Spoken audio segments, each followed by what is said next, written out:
Now here they asked to find the perimeter of this circle, right? Now how to do it, right? Here they give this angle, OAC angle is 60 degree and this is 7 centimeter. So this is the method come to my mind.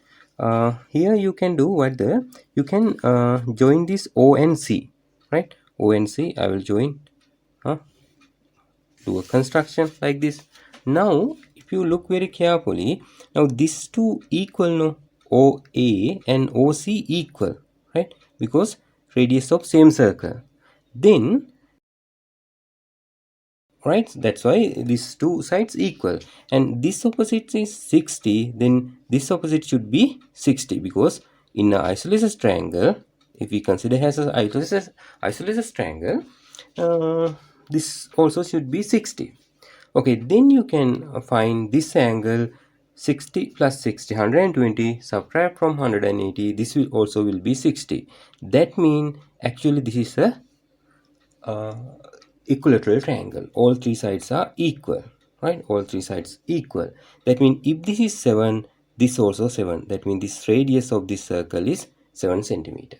Try to understand it, because all three angle are 60 mean it's a equilateral triangle. Equilateral triangle mean all sides equal, no? So that's why if this is 7, this also should be 7. But first we need to check this equal to this, and then what the size of this. So if this is also 60, then that this is a equilateral triangle. Okay, now very simple, you can find, see how 2 5 r, then here 2 5 and r means 7 cm.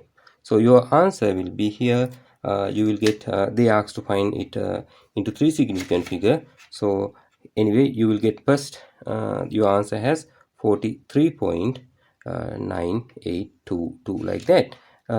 But when need to give 3 significant figure, this is the first, second, third, so this is more than 5, you should add 1 here, so it will be 43 point, when you add 1 to the 9, it will be actually 10. So from 10 you need to put 0 here, and that one come to here, so 1 plus 3 actually here should be 4, so 44.0.